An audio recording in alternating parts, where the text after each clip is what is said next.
sou a professora Zezé Barino e eu trabalho há mais de 40 anos em concursos públicos com a matéria mais bonita do mundo, que com toda certeza é o português. Você viu que nós teremos o concurso para a Embrapa? Uma ótima oportunidade para você. Vamos conversar um pouquinho sobre esse concurso? Bem, a banca será a Sebrasp, então a banca que você precisa estudar bem. São 1.027 vagas, níveis fundamental, médio e superior, cargos para assistente, técnico, analista e pesquisador. Então, vaga para todo mundo. Salário, o salário inicial, ele vai de 5.500 até quase 12.900. Você não vai perder uma oportunidade dessa, né? E as provas previstas para 23 de março de 2025. O que você acha de no ano que vem estar aí, com um salário desse daí? Nada mal, não é? E efetivo ainda por cima. Bem, o que eles vão cobrar nesse concurso de português? Então, para as especialidades do cargo de pesquisador, analista e técnico, o programa é esse. E para o cargo de assistente, o programa é esse daqui. Se você for observar, o que tem um, tem no outro, né? Então, vamos observar aqui em cima o que eles colocaram. Compreensão e interpretação de texto. Então, não é só entender o texto, é saber ler as entrelinhas, aquilo que está pressuposto, subentendido, em gêneros textuais diferentes. Então, você sabe a diferença, por exemplo, de um conto para uma crônica, de uma notícia para uma reportagem? Você precisa saber. Você tem aqui a questão dos tipos textuais. Você sabe a diferença de um texto expositivo para o argumentativo? Você sabe o que é um texto injuntivo? Pois é, domínio da ortografia oficial. E não é apenas saber se a palavra escreve com G ou J. É você saber, por exemplo, se você usa o A com H ou o A sem H, o porquê junto, separado, com acento, sem acento, o emprego do hífen, que tem um novo acordo ortográfico, a acentuação gráfica, que tem um novo acordo ortográfico, a questão relacionada a parônimos e homônimos, então ratificar, retificar, infringir, infligir. Então, tudo isso aparece aqui dentro. A questão da coesão textual, como você faz a união dessas ideias, e isso aparece também na questão de elementos de referência, de substituição, de repetição, do uso de conectivos, da sequenciação textual. Quando eles falam aqui de classes de palavras, são na verdade, o estudo da morfologia, são aquelas 10 classes gramaticais: artigo, substantivo, adjetivo, numeral, pronome, verbo, advérbio, preposição, interjeição, conjunção. Então, são as 10 classes gramaticais que nós temos não só que saber identificar, mas saber empregar. Então, por que eu uso o pretérito perfeito e não o imperfeito? Por que ali não cabe o pretérito mais que perfeito? Qual a diferença de um para o outro? Quando eu uso um pronome pessoal oblíquo átono, eu o coloco antes do verbo, no meio do verbo ou depois do verbo? Ou seja, próclise, mesóclise ou ênclise. Temos também a questão da sintaxe, por isso é que eles falam morfossintaxe, tanto a morfologia quanto a sintaxe. Então, é a questão das orações, então aparecem aqui os termos das orações: sujeito, predicado, objeto, complemento nominal, adjunta de nominal, adjunta adverbial, aposto, vocativo. Você sabe a diferença de um para o outro? Pois tem que bater o olho e saber, não pode ficar perdendo tempo. E lógico que aqui dentro também entra a questão das orações, orações coordenadas, orações subordinadas, né? E entram aqui o estudo de pontuação, de concordância, de regência, de crase, sempre tão cobrado em concursos públicos. Reescrita de frases, significação das palavras. Então aqui dentro a gente vai estudar juntamente com aqueles elementos ali de cima, de referência, a gente vai estudar hiperônimo, hipônimo e também a substituição de palavras abrangendo esse aspecto. A questão da organização de orações e períodos e reescrita de textos em diferentes gêneros e níveis de formalidade. Então, te dá, por exemplo, um texto informal e pede-se a passagem daquele texto para um registro formal. O que você precisa observar? Não pode, por exemplo, haver marca de oralidade. Você sabe o que é marca de oralidade? Pois bem, temos que estudar isso daí. Ou seja, é um programa muito grande, sim. E como estudar isso daí de uma maneira legal?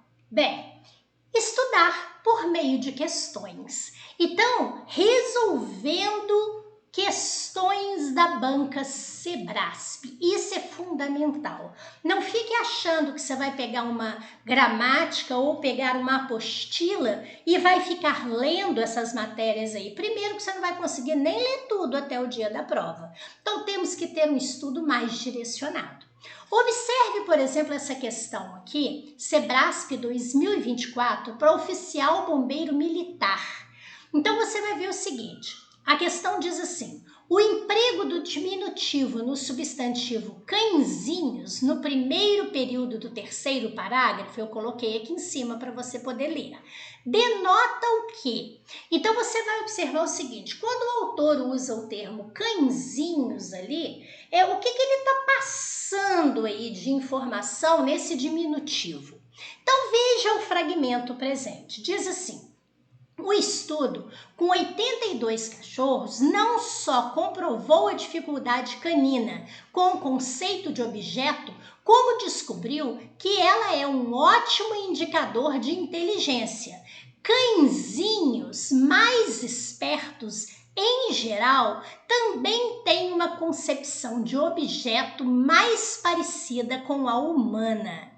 Você acha que ele usou aí o termo cãezinhos para dizer que só os cachorros pequenininhos seriam mais espertos? Claro que não. Tanto que você vê que está falando que é um estudo com 82 cachorros, né? E falou que tem essa dificuldade canina com o conceito de objeto e descobriu que ela é um ótimo indicador de inteligência, que esses cãezinhos mais espertos, em geral, também têm concepção de objeto mais parecida com a humana. Então, não é pelo fato dele ser pequeno, como aparece na letra B, por exemplo, que apenas cães de pequeno porte têm uma concepção de objeto mais parecida com a humana. Seria a intenção de apresentar um aspecto simples em relação à inteligência humana? Claro que não, tá? O cão ser inteligente não seria um aspecto simples. Seria, letra E, uma ironia, quer dizer, está falando o contrário do que realmente pensa? Por exemplo, assim, o ar de São Paulo, né, é puríssimo. Eu tô sendo irônica, é o contrário, é poluidíssimo, não é? Então, ironia em relação aos animais, no caso cães, citados no texto. Não, ironia alguma. Uma forma de estilo de linguagem do autor do texto? Ele cismou de colocar diminutivo e pôs só por causa do jeitinho dele escrever? Claro que não. A resposta é letra C. Uma aproximação do leitor e demonstração de afetividade em relação aos animais a partir do uso de uma linguagem coloquial. Uma linguagem popular. Sim, eu, por exemplo, tenho um irmão que tem 2 metros de altura e eu falo para você, olha, esse aqui é meu irmãozinho. Eu tô sendo simplesmente o quê? Afetuosa. Isso é afeto. Agora veja, se você não acostuma a fazer as questões da banca, você pode se perder em alguma dessas opções aqui. Agora, imagine que essa questão envolva, por exemplo, a diferença de objeto indireto, complemento nominal e adjunta de nominal. Bem, da mesma maneira como eu estou explicando para você aqui que isso não quer dizer tamanho, mas afeto, eu explico para você a diferença de objeto indireto, complemento nominal e adjunta de nominal. Mas isso de uma maneira rápida e certeira, certo? É assim que eu trabalho no meu curso de português em questões comentadas da banca Sebrasp. Você vai fazer mais de 100 questões, uma a uma, explicando tópico por tópico e, além disso, explicando o conteúdo necessário para você acertar aquela questão e não errar mais. Então veja, a melhor maneira, e eu garanto isso para você com uma experiência de mais de 40 anos com concursos públicos, a melhor maneira para você estudar para um concurso público é estudando com questões da banca. E você pode fazer isso de uma maneira muito razoável para você, não é? Bem, só que esse concurso também tem redação. Tem redação. É a chamada prova discursiva. Para quais cargos? Então tá aqui, ó. Somente para pesquisador e analista e para as seguintes opções. Então eu até coloquei aqui um linkzinho para você poder olhar o PDF para você ver quais cargos que terão a redação. A redação valerá 20 pontos. Você deverá escrever até 30 linhas e olha que interessante, é sobre atualidades, mas atualidades no contexto de atuação da Embrapa. Então você também tem que conhecer o contexto de atuação da Embrapa. Pois bem, tem que ser escrita, né? Lógico, em modalidade culta da língua e vai ser avaliada essa modalidade. Então aqui entra tudo, concordância, regência, crase, pontuação, ortografia, acentuação, entra tudo. E também o conteúdo que você vai apresentar, certo? Aí começa a aparecer um mundo de dúvida. Você vai dizer, como que eu faço para entender o tema? Porque se eu não entender o tema, eu posso fugir do tema. É verdade? Se tiver um texto motivador, como eu uso esse texto? Como eu organizo minhas ideias? Como eu faço uma introdução que seja de fato eficiente? E como que eu encerro o meu texto? Bem, eu vou ter que argumentar, né? Como que eu faço para argumentar? O que é esse argumento que se fala tanto quando se fala em discursiva, em redação? E elementos de coesão, o que é isso? Você vai ter que ligar as ideias, você vai ter que ligar os períodos, você vai ter que ligar os parágrafos. Mas como eu faço isso? Né? E será que meu texto está coerente? Será que eu estou usando um bom vocabulário? E margem? Será que a minha margem está boa? Quantos parágrafos eu tenho que fazer? Será que meu conhecimento ortográfico, gramatical, eu cometo algum erro recorrente que eu posso corrigir? E a minha letra, será que está legal? Será que tem algum problema com a minha letra? Pois é, são muitas dúvidas, não é verdade? Que a gente tem quando se fala em redação. Sim, redação para concurso público é sim uma redação muito técnica. Por essa razão, eu tenho meu curso de redação da banca Sebrasp. Você terá orientações e correções individualizadas feitas por mim, professora, não é por monitor. Eu vou corrigir o seu texto com uma experiência de 40 anos em concursos públicos. E farei isso de acordo com a banca, com uma regrinha que a banca usa para calcular a nota, que eu vou explicar para você qual é.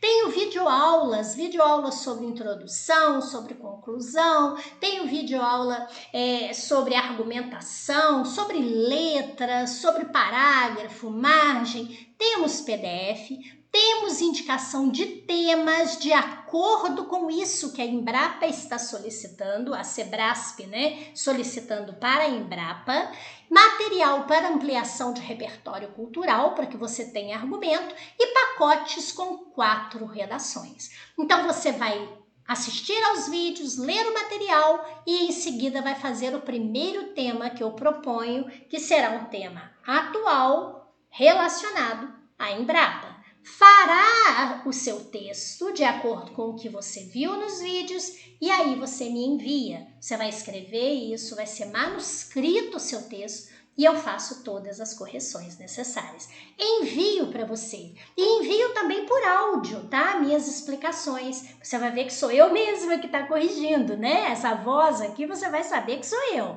Aí depois que você fizer isso, você vai fazer o segundo, tenha minhas orientações, depois o terceiro tema, depois o quarto tema. Pronto, você aprendeu a fazer uma redação tecnicamente muito boa para a banca Sebrasp.